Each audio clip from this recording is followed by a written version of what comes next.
Olá, pessoal, tudo bem?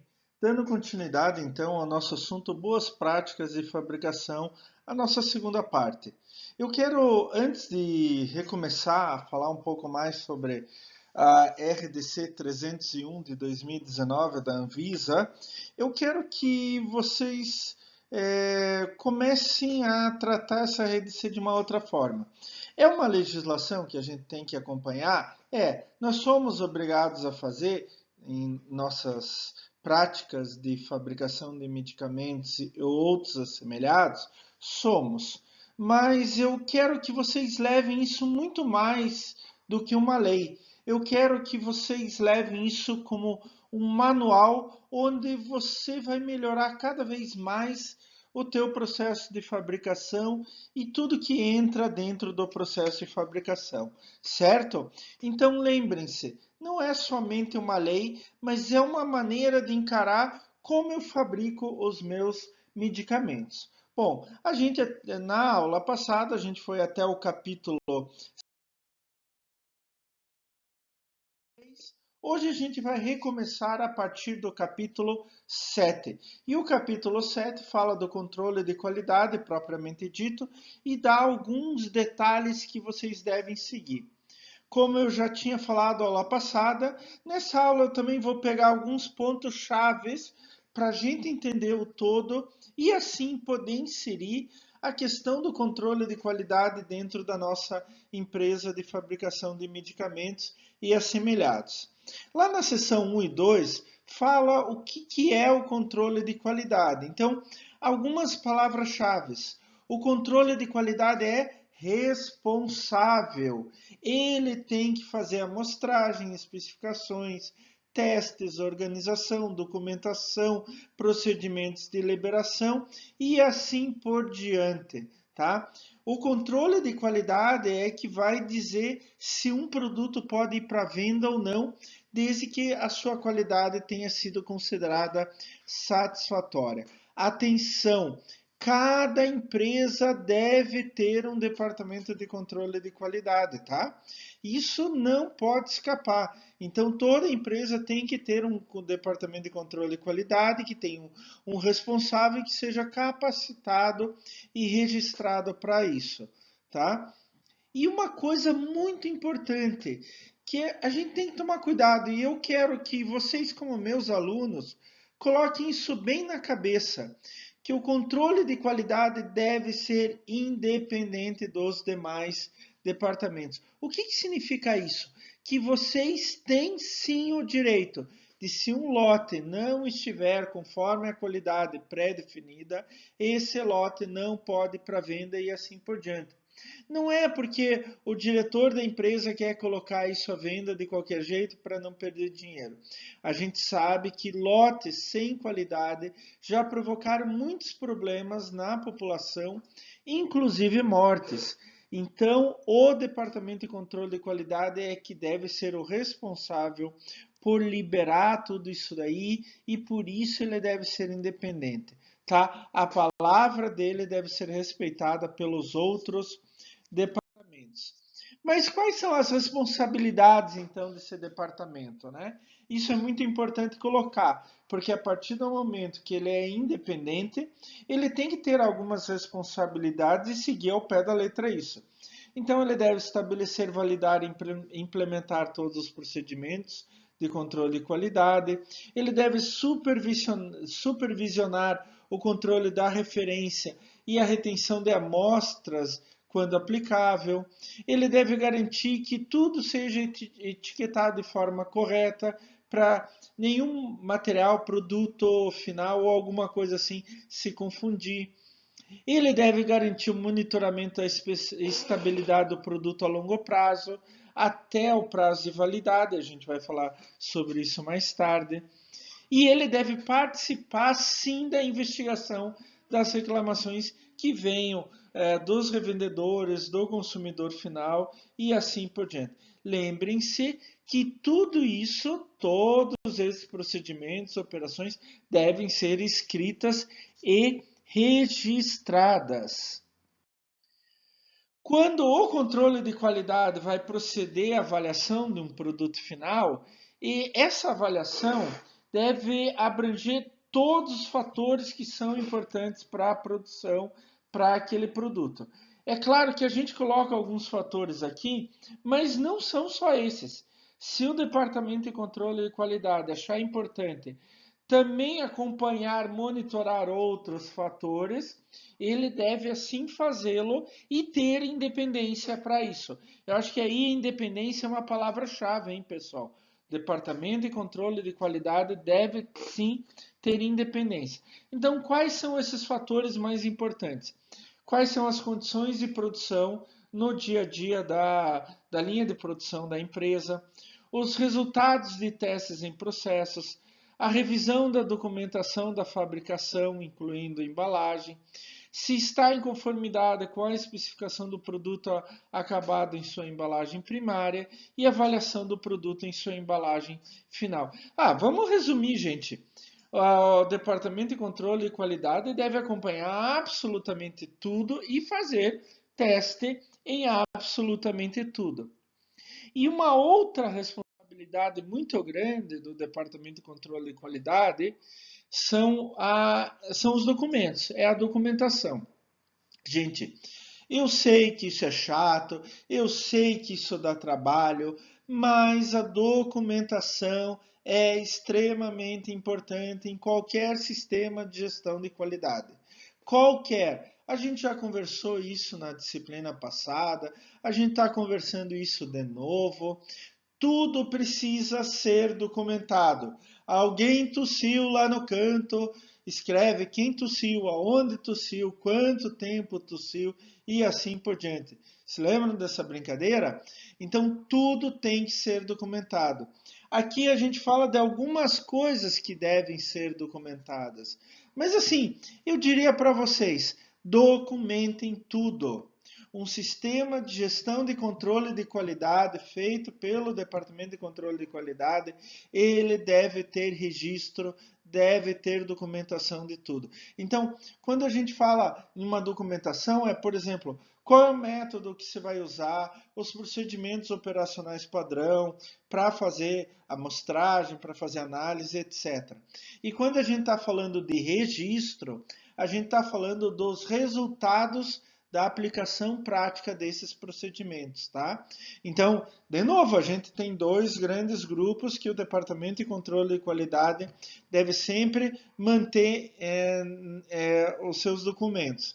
Então, são os procedimentos, como fazer algo, qualquer coisa, tá? E os registros, que são os resultados práticos da aplicação daqueles procedimentos. Então, as especificações, procedimentos de amostragem, testes, procedimentos de registros de calibração, qualificação e manutenção de equipamentos, procedimento para investigação de resultados fora da especificação e fora da tendência, relatórios de testes ou certificados de análise, dados de monitoramento ambiental, registro de validação quando aplicável e assim por diante, tá? Tem mais documento do que isso? Tem, gente. Vai depender de como funciona o departamento de controle de qualidade de vocês. O que eu quero que vocês coloquem firmemente na cabeça é que tudo tem que ser documentado, tá? Quando a gente está falando nos procedimentos do Departamento de Controle e Qualidade, tem algo extremamente importante. A gente já falou sobre isso, amostragem. Cada tipo de produto tem um tipo de amostragem diferente, tá? Mas o Departamento de Controle de Qualidade é que vai no sistema de gestão de controle de qualidade, gestão da qualidade, ele que vai determinar como vai ser a amostragem dentro da minha empresa, levando em conta o produto, processo, serviço que eu faço dentro da minha empresa, tá? Então, em primeiro lugar, a amostragem deve ser realizada e registrada. Tudo!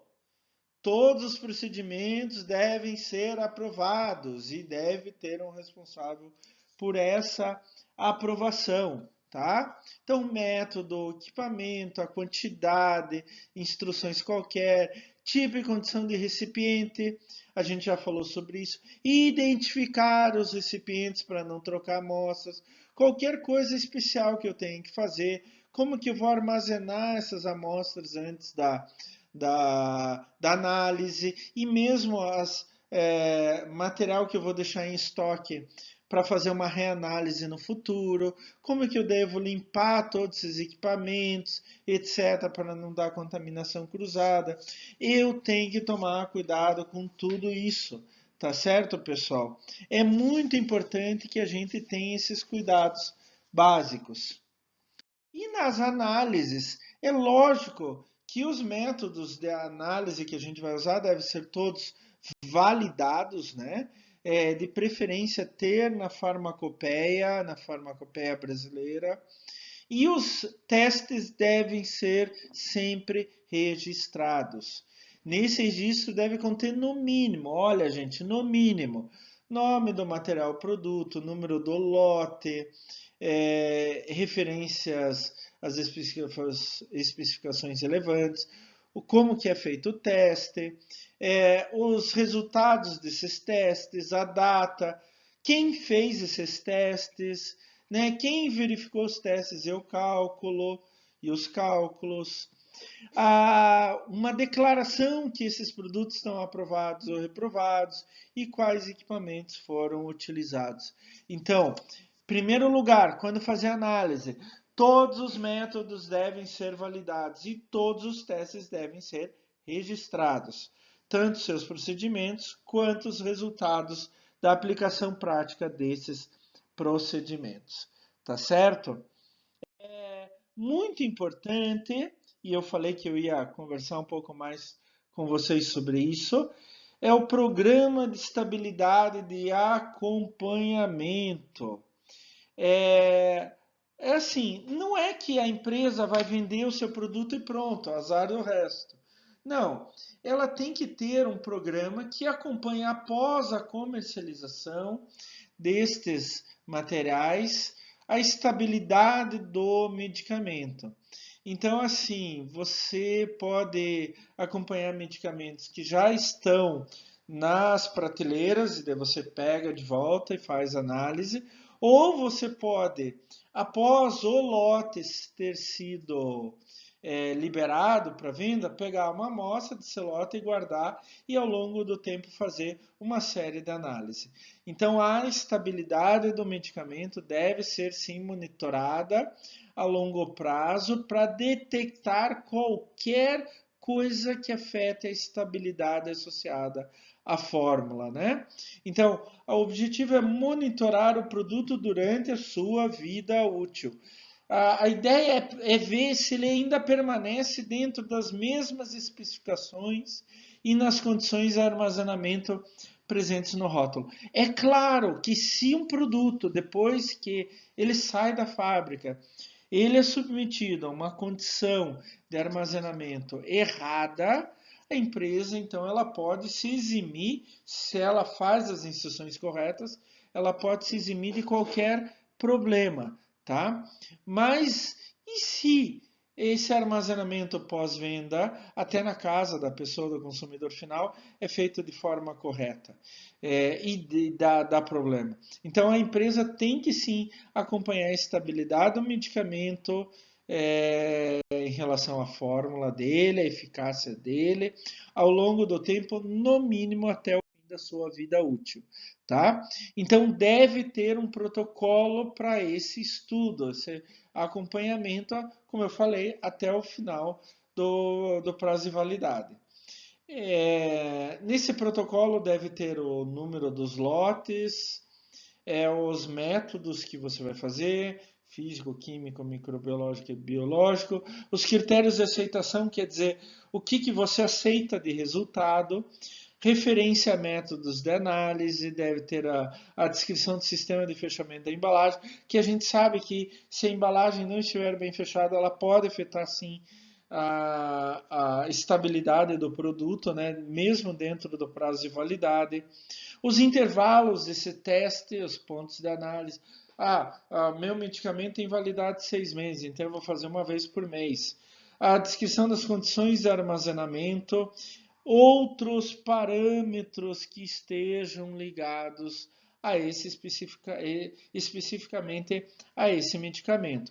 Se for um medicamento que precisa ser armazenado numa geladeira, ou etc., ou alguma coisa específica devido à condição do princípio ativo, deve ser analisado também. Então é importante que o departamento de controle de qualidade da empresa tenha um protocolo para investigar a estabilidade da eficácia daquele princípio ativo até o final do período de validade de cada lote. Então, assim, como eu falei para vocês, vocês podem guardar dentro da empresa uma parte do lote, né, uma amostra do lote, ou podem ir ao comércio e pegar ao longo do período de vida útil alguns, algumas embalagens para fazer análise. Tá?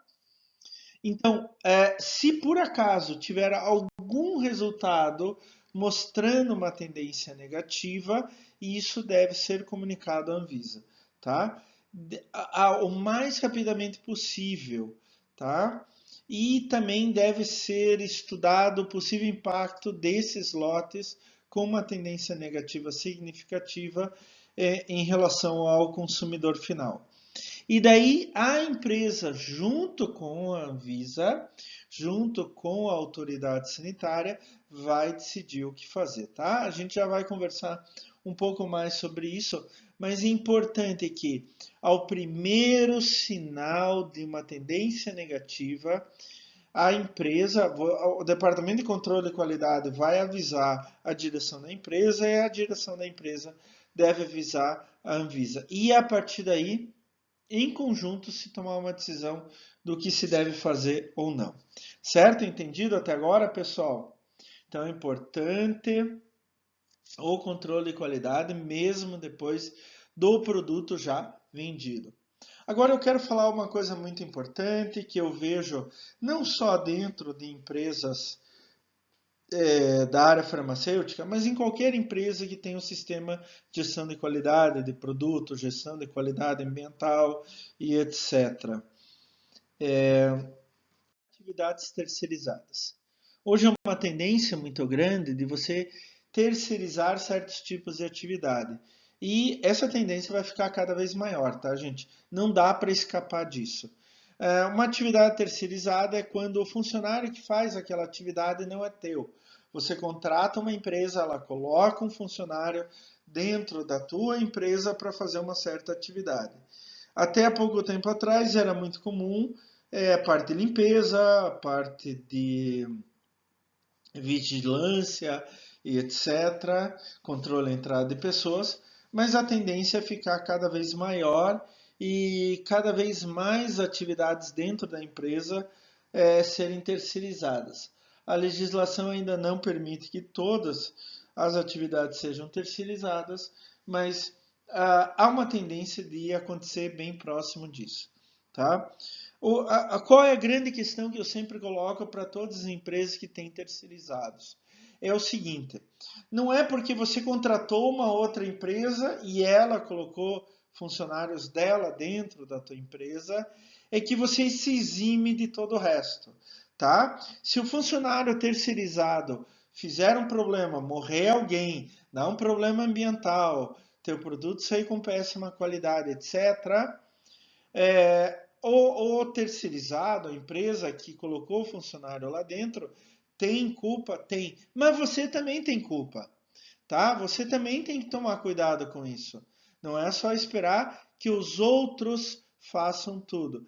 Então, as atividades terceirizadas também devem ser controladas até pelo sistema Departamento de Controle de Qualidade. Então, qualquer atividade terceirizada que esteja sujeito as boas práticas de fabricação devem ser controladas pelo Departamento de Controle de Qualidade para que não dê nenhum mal entendido e acabe dando problema de qualidade no teu produto. Tá? Deve ter um contrato escrito entre o contratante, a tua empresa, e o contratado, a empresa que vai mandar funcionários para dentro da tua empresa, estabelecendo exatamente quais são as funções e responsabilidades de cada parte. Então, o contratante, ele é que vai fazer o controle das atividades terceirizadas. Não adianta colocar a culpa na empresa contratada, tá? Então, você, antes de contratar a empresa, você tem que ver se a empresa que vai mandar funcionários para você, ela está legal, ela está tudo certo perante a legislação, se ela está adequada e ela tem competência para aquilo. Senão ela vai acabar mandando funcionário que não tem capacitação para isso, tá? O contratante, a tua empresa, ela é que vai fazer com que todas as diretrizes, princípios das boas práticas de fabricação sejam seguidos à risca, para não dar problema. Quem você vai contratar, o contratante, deve fornecer todas as informações para que todas as operações sejam feitas de forma correta. O contratante deve comunicar qualquer problema que ele esteja notando com os seus funcionários ou com algum processo que os seus funcionários estão ligados. E o contratante deve monitorar todo o desempenho do contratado, tá? Então, o contratante é você, deve monitorar todo o desempenho do contratado. Tem um outro capítulo que é extremamente importante nas boas práticas de fabricação, RDC 301 de 2019, que é reclamações e recolhimento de produto. Eu já falei lá para vocês que a gente deve acompanhar ao longo da vida útil, né, do prazo de validade do nosso produto, toda a estabilidade, da eficácia do princípio ativo e assim por diante. Se houver algum problema, a gente deve proceder em comum acordo com a autoridade sanitária, no caso a Anvisa, o recolhimento desse produto, tá? Mas, junto com isso, a gente deve ter um sistema de controle de reclamações. Então, o que significa isso? A gente deve ter um sistema e procedimentos apropriados para registrar, avaliar, investigar e revisar reclamações. Gente, qual que é o fim do nosso sistema? É proporcionar ao consumidor final, ao paciente, um medicamento que resolva o problema dele. Esse que é o fim. É isso que a gente quer. Então a gente precisa ouvir o nosso consumidor final. Para isso a gente tem que ter um sistema que vai receber, avaliar, investigar a causa e revisar toda a reclamação, dando um feedback para o nosso consumidor final. Gente, isso é muito importante. Do ponto de vista de saúde, porque vocês não estão numa empresa qualquer, vocês estão numa empresa farmacêutica que vai produzir um medicamento para resolver um problema de saúde das pessoas, tá? Então vocês não estão numa empresa qualquer. Mas, por outro lado, isso vai demonstrar para o público que a empresa de vocês é séria. Então eu preciso saber, preciso dar um canal de comunicação para o consumidor final para ele entrar em contato comigo. Tá? A partir desse momento eu vou registrar e vou levar adiante essa reclamação, por mais simples que ela seja. Tá? Então, vocês se lembram quando a gente falou lá na disciplina passada, o gerenciamento do risco de qualidade? Aqui a gente vai aplicar tudo isso. Então, a gente tem que fazer, a partir dessas reclamações, uma investigação e avaliação dos desvios de qualidade. A gente vai fazer isso lá dentro da empresa, de qualquer forma. Mas quando eu recebo uma reclamação, eu devo aplicar novamente e com mais cuidado ainda o gerenciamento de risco de qualidade. Então, que a gente use essas reclamações do público para a gente melhorar os nossos procedimentos de fabricação. Tá? E para isso a gente precisa então colocar todas aquelas ideias, os princípios do gerenciamento e risco de qualidade que a gente viu lá em controle físico-químico, se lembram disso? Um bimestre inteiro falando sobre gerenciamento de riscos.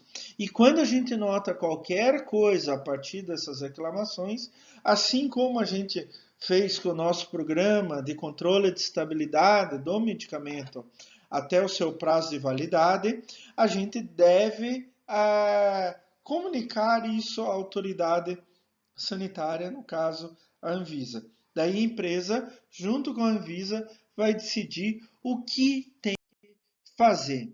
E quando for fazer essa investigação do desvio de qualidade, é muito importante que a gente tenha algumas atividades, aborde alguns itens, né? Descrição do desvio relatado, determinação da extensão desse desvio, verificação do teste de amostra, revisão do registro de produção do lote, registro de certificação, distribuição. Então a gente vai voltar nos registros anteriores daquele lote específico, da onde veio a reclamação.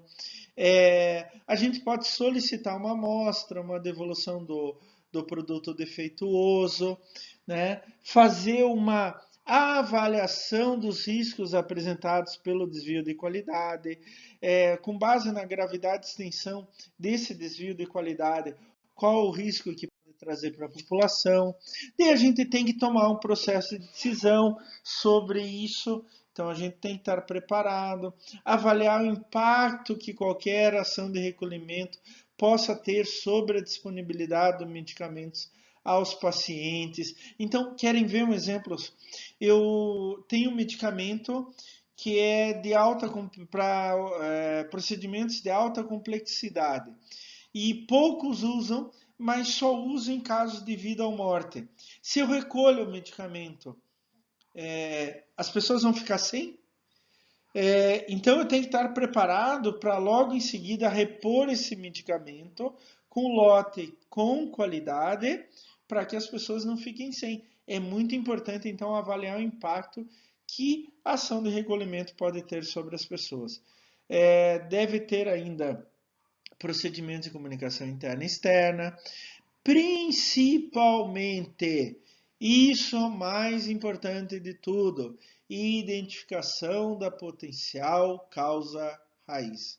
Lá no início, qual que foi a principal causa que deu todo esse problema a ponto de você ter que recolher, fazer um procedimento de recolhimento desse produto, tá? Se recebeu uma reclamação de um consumidor final, fazer tudo correto, mas investigar a causa raiz. E daí a gente vai ver se dentro da nossa empresa a gente precisa de ações corretivas e preventivas chamadas capas. Ação corretiva é aquela, o problema já aconteceu e eu vou tentar corrigir qualquer coisa no meu sistema de produção para que esse problema não ocorra mais. Segundo, ação preventiva. Olha, o problema já ocorreu ou ainda não ocorreu, mas está a ponto de ocorrer. O que eu posso fazer para que esse problema não volte mais a ocorrer? É uma ação preventiva. Eu falei para vocês que a análise da causa raiz é extremamente importante e eu tenho que tomar cuidado com isso, tá? A causa raiz, eu tenho que ir atrás dela de qualquer jeito, porque é isso que vai explicar o desvio de qualidade.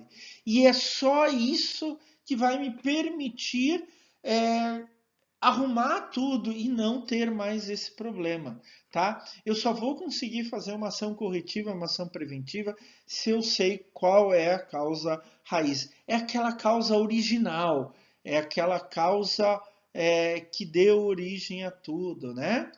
É o que a gente chama de causa raiz verdadeira. Infelizmente, existem alguns casos que é muito difícil, quase impossível, você obter com precisão qual é a causa raiz verdadeira. Então, a gente luta para descobrir qual é a causa raiz verdadeira. Daí eu vou fazer minhas ações corretivas e preventivas nessa causa raiz verdadeira. Mas algumas vezes a gente não consegue. Então a gente deve ter, no mínimo, ter que identificar quais são ou qual é a causa raiz mais provável. A gente não achou a verdadeira. Olha, mas pode ser isso ou pode ser aquilo. E daí eu vou fazer ações corretivas e preventivas em cima da ou das causas raízes mais prováveis. Tá? Se for 2, 3, 4, 5, eu vou fazer ações corretivas e preventivas para qualquer uma delas. E assim, algumas vezes pode ser erro humano? Pode. E eu tenho que identificar isso. E eu tenho que justificar por que foi erro humano. Porque assim, eu tenho que separar o que é erro de equipamento, erro de qualidade de matéria-prima e de erro humano, tá?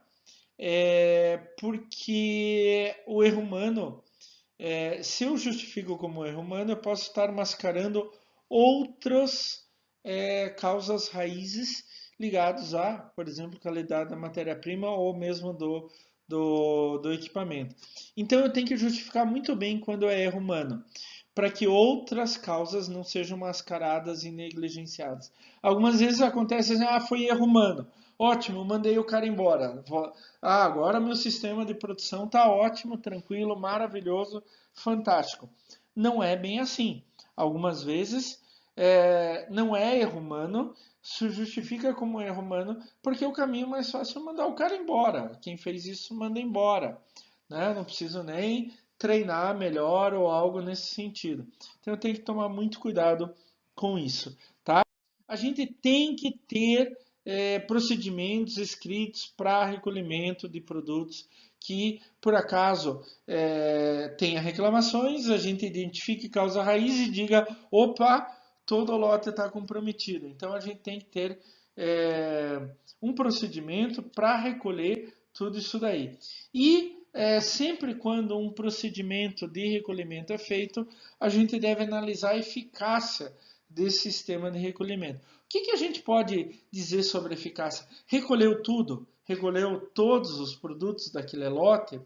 Ele recolheu de forma rápida, de tal maneira que não subsistiu lotes nos pontos de venda que chegaram ao consumidor final, etc. E mesmo eu consegui recolher todos os lotes que chegaram ao consumidor final. Então, tudo isso daí tem que ser analisado na eficácia desse sistema de recolhimento. E por fim, gente, o último capítulo das boas práticas de fabricação de medicamentos. Vocês vejam só, são quase 400 artigos e como traz detalhado, né?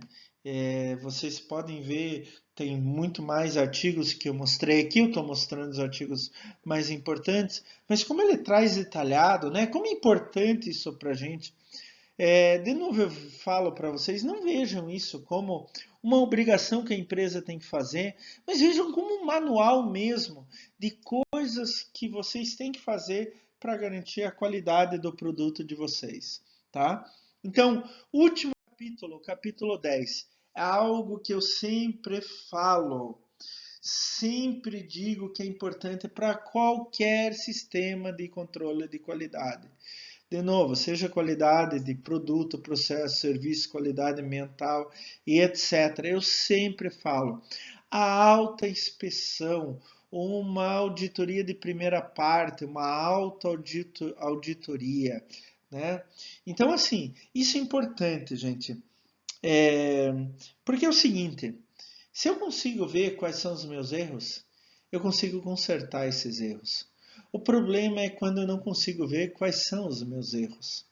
E daí eu tenho um sério problema. Então, a própria norma fala que devem ser realizadas autoinspeções. Quer dizer, você vai fazer uma inspeção em você mesmo e propor as medidas corretivas necessárias. Então, tudo que é relacionado a pessoal, instalação, equipamento, documentação, produção, controle de qualidade, distribuição de medicamento, procedimento para gerenciamento de reclamação, recolhimento e até a própria autoinspeção deve ser feita uma autoinspeção em intervalos regulares e seguindo um programa pré-estabelecido. Gente, isso é uma auditoria. Eu vou fazer uma auditoria em mim mesmo. Isso se chama uma auditoria de primeira parte. Eu posso contratar alguém de fora para fazer essa autoinspeção, uma auditoria, uma autoauditoria ou auditoria de primeira parte? Posso, mas eu posso fazer com o pessoal dentro do próprio sistema. Assim, posso dar uma dica para vocês? Independente de qualquer coisa. As pessoas que vão fazer a autoinspeção devem ser totalmente independentes. Elas não devem pertencer a nenhum departamento. Essa é a minha opinião. Sabe por quê?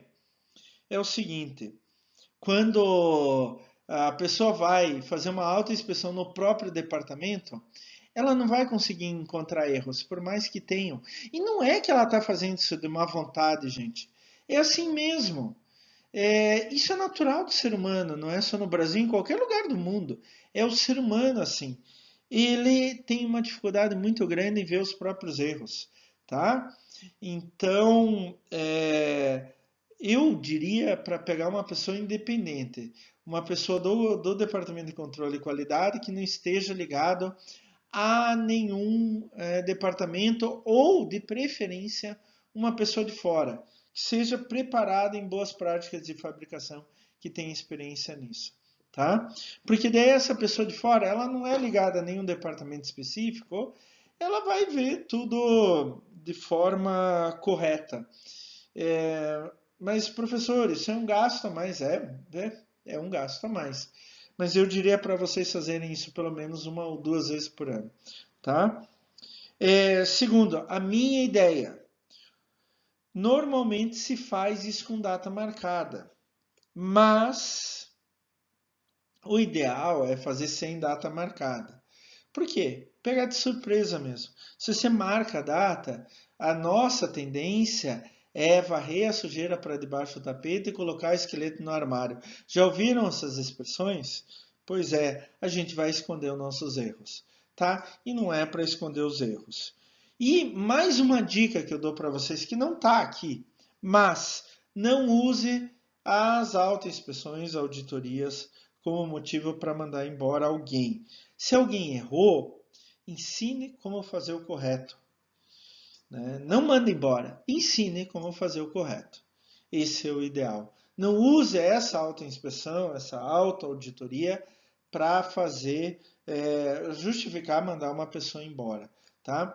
Então, de tempos em tempos, a gente tem que fazer uma auditoria interna para ver se a gente está seguindo tudo o que a gente tem no nosso programa de gestão de qualidade, no nosso programa de boas práticas de fabricação. Pessoal, como eu falei para vocês, essa é a RDC 301 de 2019, que fala sobre as boas práticas de fabricação. A gente viu isso de um modo muito mais detalhado do que vimos ano passado.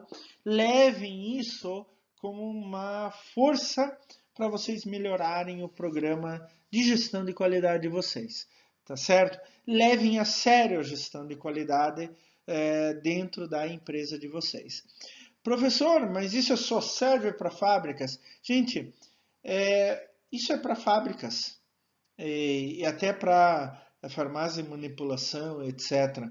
Mas eu diria, tem muita coisa aqui nas boas práticas de fabricação que dá para usar até em uma farmácia, tá certo? Deem uma pensada, deem uma estudada, etc.